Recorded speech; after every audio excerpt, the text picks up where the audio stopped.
रोपतिया धान धान रोज रोपतिया धान मुस्काना रे तनिक लागत नहीं ऊपर कहना रे रोज रोपतिया धान मुस्काना रे presented by Lovely Films Production।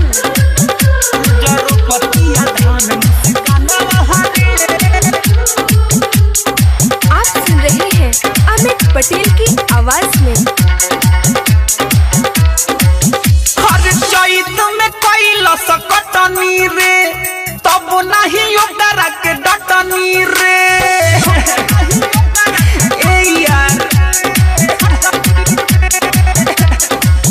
हरे लागता कि जेठ बैसाख में इज्जत मिलाई मोर राख में इहे सोच के मोर बेचैन बाटे मानवा रे अरे ये व्यास काहे मुंह लटका के बैठे हैं।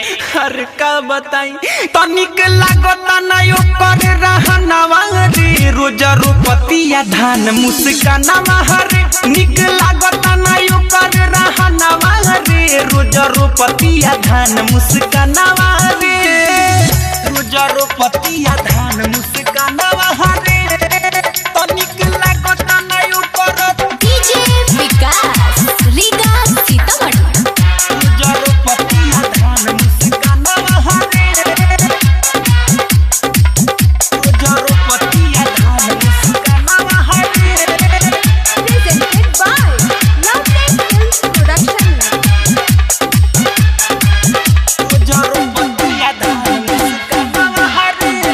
बानी हम पगलाइल रे तनी ना शरमाइल रे अरे तो इसमें चिंता की क्या बात है, बड़े बड़े देशों में छोटी छोटी बातें होती रहती है।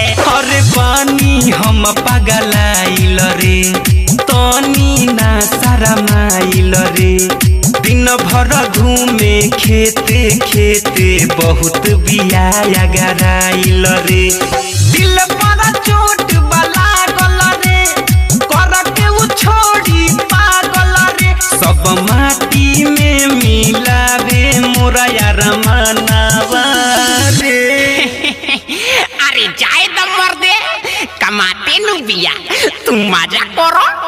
भग साला तेना तनिक लागता नहीं ओकर रहनवा रे रोज रोपतिया धान मुस्कानवा रे निक लागता नहीं ओकर रहनवा रे रोज रोपतिया धान मुस्कानवा रे कहनवा रे रोज रोपतिया धान मुस्कानवा रे Presented by Lovely Films Production।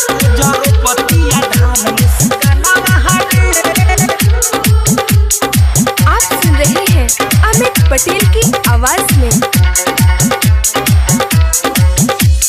दुख बाई है बाते से कुचले इज्जतिया लाते से अरे मर्दे तब तो बहुत मन बड़ुआ बिया हो। हो भाई अरे दुख बाई है बाते से कुचले इज्जतिया लाते से कबले ई संकट टली यारवा बोल ना हमारा माथे से कैसे के समझाई रे केकरा से दुख बताई रे यही हुक से हमरो सुखता परनावा रे दादा एगो तो इतना दिन कोरोना से तबाह रनिया अब ये तबाह कइले बिया तनिक लागता नहीं ओकर रहनवा रे रोज रोपतिया धान मुस्कानवा रे निक लागता नहीं ओकर रहनवा रे रोज रोपतिया धान मुस्कानवा रे हरे लागता कि जेठ बैसाख में इज्जत मिलाई मोर राख में इहे सोच के मोर बेचैन बाटे मानवा रे अरे ये व्यास काहे मुंह लटका के बैठे हैं। हर का बताई तनिक लागता नहीं ओकर रहनवा रे रोज रोपतिया रोपतिया धान मुस्कानावा रे निक लागता ना ओकर रहनावा रे रोज रोपतिया धान मुस्कानावा